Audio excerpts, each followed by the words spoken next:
जय श्री कुल देवता। श्रद्धा से महारुद्र कवच का श्रवण करें। यह दिव्य कवच के 11 पाठ शत्रु बाधा, रोग, भय, ग्रह दोष और जीवन के बड़े संकटों से रक्षा हेतु अत्यंत प्रभावशाली माने गए हैं। तो आइए प्रारंभ करते हैं इस दिव्य कवच पाठ को। श्री महारुद्र कवचम महादेवं महात्मानं महायोगीश्वरं हरं सर्वदुःखहरं देवं रुद्रं वन्दे जगद्गुरुं त्र्यम्बकं नीलकण्ठं च कालकालं कृपानिधिं भक्तरक्षाकरं देवं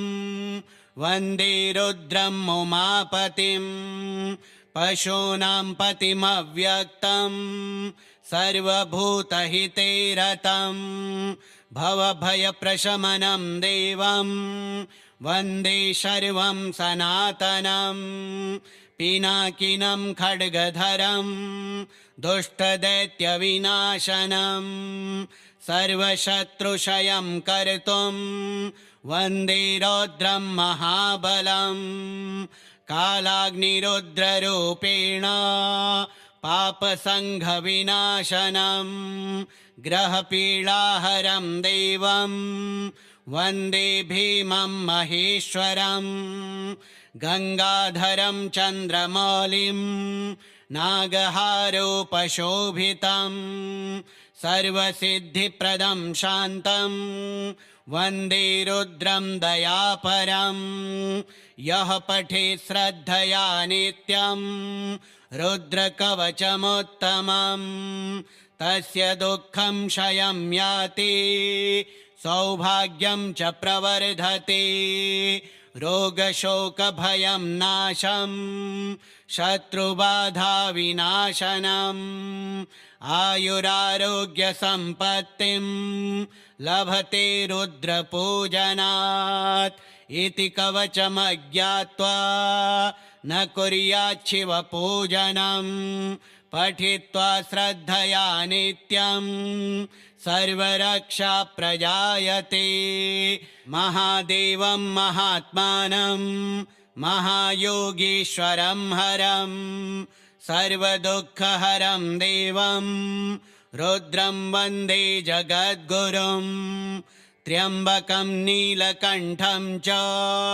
कालकालं कृपानिधिं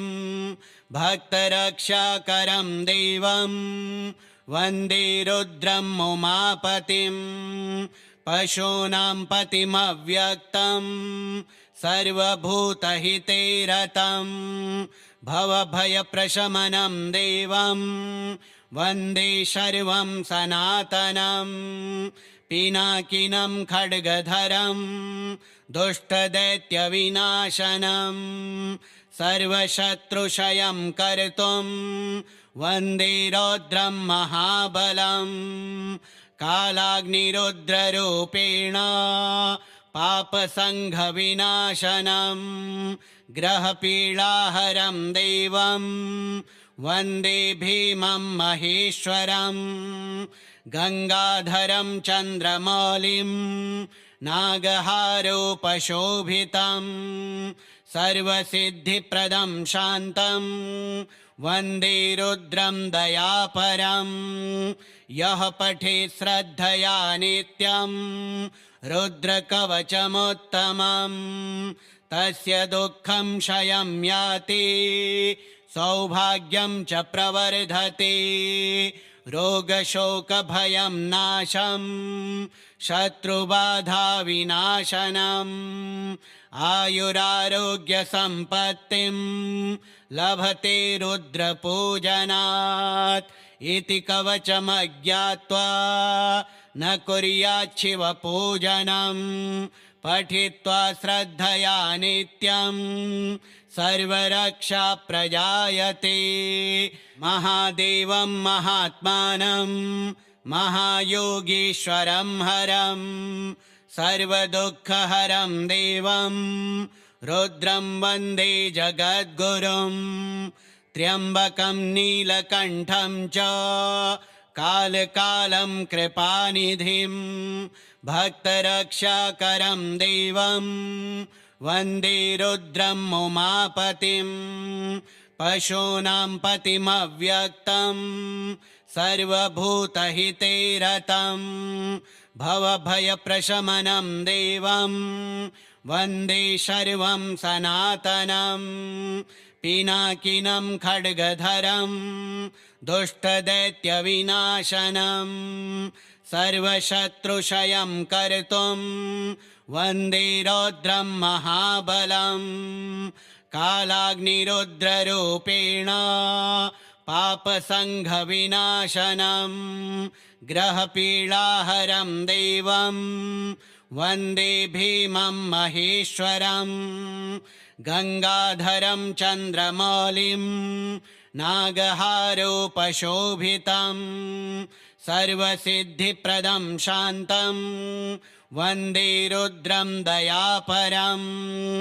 यः पठेत् श्रद्धया नित्यं रुद्रकवचमुत्तमं तस्य दुःखं क्षयं याति सौभाग्यं च प्रवर्धते रोगशोकभयं नाशं शत्रुबाधाविनाशनम् आयुरारोग्यसम्पत्तिं लभते रुद्रपूजनात् इति कवचमज्ञात्वा न कुर्याच्छिवपूजनं पठित्वा श्रद्धया नित्यं सर्वरक्षा प्रजायते महादेवं महात्मानं महायोगीश्वरं हरं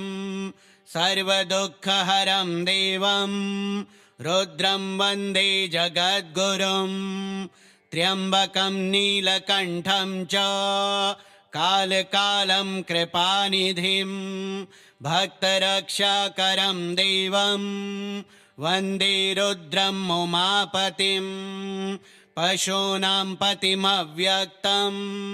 सर्वभूतहिते रतं भवभयप्रशमनं देवं वन्दे शर्वं सनातनं पिनाकिनं खड्गधरं दुष्टदैत्यविनाशनं सर्वशत्रुक्षयं कर्तुं वन्दे रौद्रं महाबलं कालाग्निरुद्ररूपेण पापसङ्घविनाशनं ग्रहपीडाहरं देवं वन्दे भीमं महेश्वरं गङ्गाधरं चन्द्रमौलिं नागहारोपशोभितं सर्वसिद्धिप्रदं शान्तं वन्दे रुद्रं दयापरं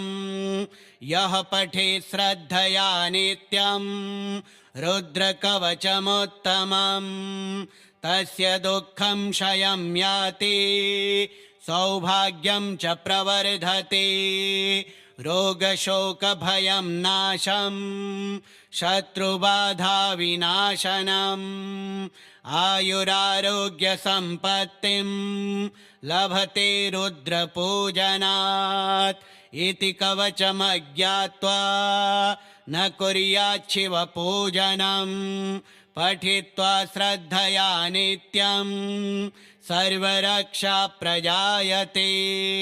महादेवं महात्मानं महायोगीश्वरं हरं सर्वदुःखहरं देवं रुद्रं वन्दे जगद्गुरुं त्र्यम्बकं नीलकण्ठं च कालकालं कृपानिधिं भक्तरक्षाकरं देवं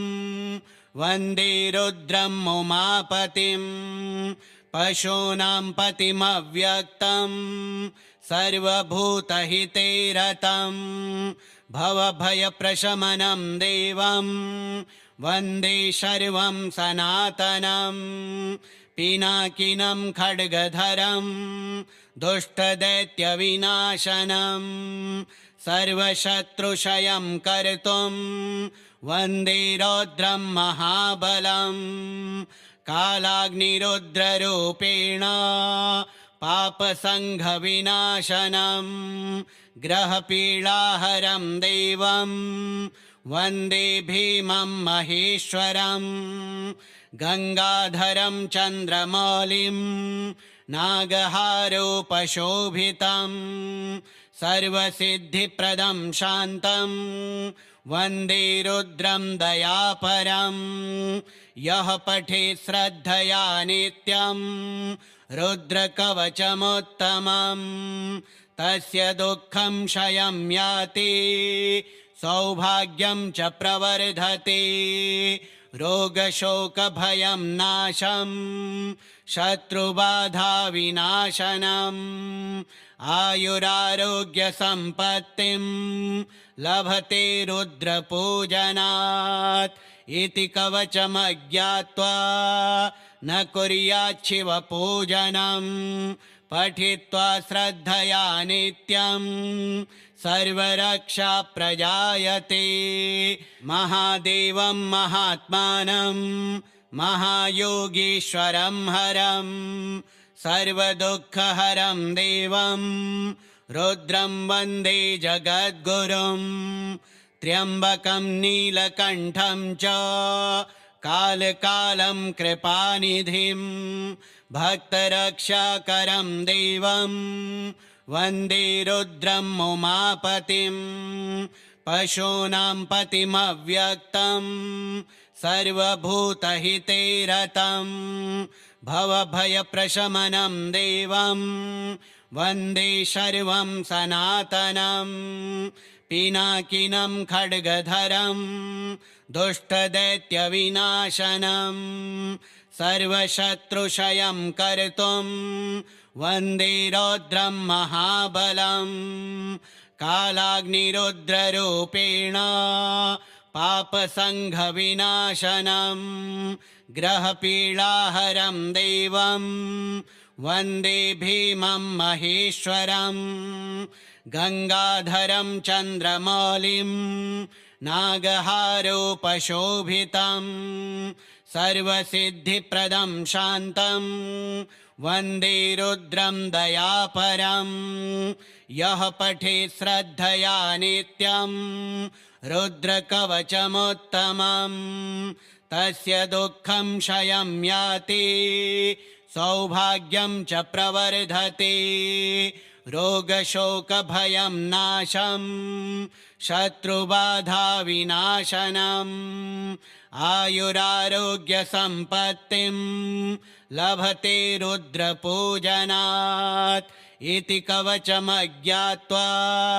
न कुर्याच्छिवपूजनं पठित्वा श्रद्धया नित्यं सर्वरक्षा प्रजायते महादेवं महात्मानं महायोगीश्वरं हरं सर्वदुःखहरं देवं रुद्रं वन्दे जगद्गुरुं त्र्यम्बकं नीलकण्ठं च कालकालं कृपानिधिं भक्तरक्षाकरं देवं वन्दे रुद्रं उमापतिं पशूनां पतिमव्यक्तं सर्वभूतहिते रतं भवभयप्रशमनं देवं वन्दे शर्वं सनातनं पिनाकिनं खड्गधरं दुष्टदैत्यविनाशनं सर्वशत्रुक्षयं कर्तुं वन्दे रौद्रं महाबलं कालाग्निरुद्ररूपेण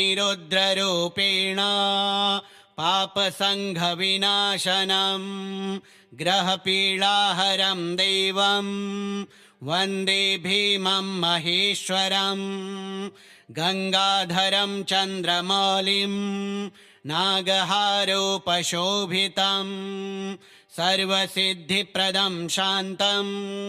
वन्दे रुद्रं दयापरं यः पठेत् श्रद्धया नित्यं रुद्रकवचमुत्तमं तस्य दुःखं क्षयं याति सौभाग्यं च प्रवर्धते रोगशोकभयं नाशं शत्रुबाधाविनाशनम् आयुरारोग्यसम्पत्तिं लभते रुद्रपूजनात् इति कवचमज्ञात्वा न कुर्याच्छिवपूजनं पठित्वा श्रद्धया नित्यं सर्वरक्षा प्रजायते। महादेवं महात्मानं महायोगीश्वरं हरं सर्वदुःखहरं देवं रुद्रं वन्दे जगद्गुरुं त्र्यम्बकं नीलकण्ठं च कालकालं कृपानिधिं भक्तरक्षाकरं देवं वन्दे रुद्रं उमापतिं पशूनां पतिमव्यक्तं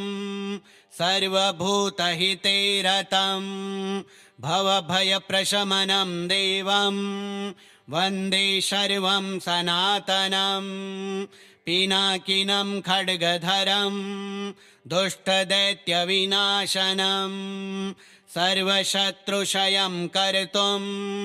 वन्दे रौद्रं महाबलं कालाग्निरुद्ररूपेण पापसङ्घविनाशनं ग्रहपीडाहरं देवं वन्दे भीमं महेश्वरं गङ्गाधरं चन्द्रमौलिं नागहारोपशोभितं सर्वसिद्धिप्रदं शान्तं वन्दे रुद्रं दयापरं यः पठेत् श्रद्धया नित्यं रुद्रकवचमुत्तमं तस्य दुःखं क्षयं याति सौभाग्यं च प्रवर्धते रोगशोकभयं नाशं शत्रुबाधाविनाशनम् आयुरारोग्यसम्पत्तिं लभते रुद्रपूजनात् इति कवचमज्ञात्वा न कुर्याच्छिवपूजनं पठित्वा श्रद्धया नित्यं सर्वरक्षा प्रजायते। महादेवं महात्मानं महायोगीश्वरं हरं सर्वदुःखहरं देवं रुद्रं वन्दे जगद्गुरुं त्र्यम्बकं नीलकण्ठं च कालकालं कृपानिधिं भक्तरक्षाकरं देवं वन्दे रुद्रं उमापतिं पशूनां पतिमव्यक्तं सर्वभूतहिते रतं भवभयप्रशमनं देवं वन्दे शर्वं सनातनं पिनाकिनं खड्गधरं दुष्टदैत्यविनाशनं सर्वशत्रुक्षयं कर्तुं वन्दे रौद्रं महाबलं कालाग्निरुद्ररूपेण पापसङ्घविनाशनं ग्रहपीडाहरं देवं वन्दे भीमं महेश्वरं गङ्गाधरं चन्द्रमौलिं नागहारोपशोभितं सर्वसिद्धिप्रदं शान्तं वन्दे रुद्रं दयापरं यः पठेत् श्रद्धया नित्यं रुद्रकवचमुत्तमं तस्य दुःखं क्षयं याति सौभाग्यं च प्रवर्धते रोगशोकभयं नाशं शत्रुबाधाविनाशनम् आयुरारोग्यसम्पत्तिं लभते रुद्रपूजनात् इति कवचमज्ञात्वा न कुर्याच्छिवपूजनं पठित्वा श्रद्धया नित्यं सर्वरक्षा प्रजायते। महादेवं महात्मानं महायोगीश्वरं हरं सर्वदुःखहरं देवं रुद्रं वन्दे जगद्गुरुं त्र्यम्बकं नीलकण्ठं च कालकालं कृपानिधिं भक्तरक्षाकरं देवं वन्दे रुद्रं उमापतिं पशूनां पतिमव्यक्तं सर्वभूतहिते रतं भवभयप्रशमनं देवं वन्दे शर्वं सनातनं पिनाकिनं खड्गधरं दुष्टदैत्यविनाशनं सर्वशत्रुक्षयं कर्तुं वन्दे रौद्रं महाबलं कालाग्निरुद्ररूपेण पापसङ्घविनाशनं ग्रहपीडाहरं देवं वन्दे भीमं महेश्वरं गङ्गाधरं चन्द्रमौलिं नागहारोपशोभितं सर्वसिद्धिप्रदं शान्तं वन्दे रुद्रं दयापरं यः पठेत् श्रद्धया नित्यं रुद्रकवचमुत्तमं तस्य दुःखं क्षयं याति सौभाग्यं च प्रवर्धते रोगशोकभयं नाशं शत्रुबाधाविनाशनम् आयुरारोग्यसम्पत्तिं लभते रुद्रपूजनात् इति कवचमज्ञात्वा न कुर्याच्छिवपूजनं पठित्वा श्रद्धया नित्यं सर्वरक्षा प्रजायते महादेवं महात्मानं महायोगीश्वरं हरं सर्वदुःखहरं देवं रुद्रं वन्दे जगद्गुरुं त्र्यम्बकं नीलकण्ठं च कालकालं कृपानिधिं भक्तरक्षाकरं देवं वन्दे रुद्रं उमापतिं पशूनां पतिमव्यक्तं सर्वभूतहिते रतं भवभयप्रशमनं देवं वन्दे शर्वं सनातनं पिनाकिनं खड्गधरं दुष्टदैत्यविनाशनं सर्वशत्रुक्षयं कर्तुं वन्दे रौद्रं महाबलं कालाग्निरुद्ररूपेण पापसङ्घविनाशनं ग्रहपीडाहरं देवं वन्दे भीमं महेश्वरं गङ्गाधरं चन्द्रमौलिं नागहारोपशोभितं सर्वसिद्धिप्रदं शान्तं वन्दे रुद्रं दयापरं यः पठेत् श्रद्धया नित्यं रुद्रकवचमुत्तमं तस्य दुःखं क्षयं याति सौभाग्यं च प्रवर्धते रोगशोकभयं नाशं शत्रुबाधाविनाशनम् आयुरारोग्यसम्पत्तिं लभते रुद्रपूजनात् इति कवचमज्ञात्वा न कुर्याच्छिवपूजनं पठित्वा श्रद्धया नित्यं सर्वरक्षा प्रजायते श्रीमहारुद्रकवचं श्रीरुद्रार्पणमस्तु।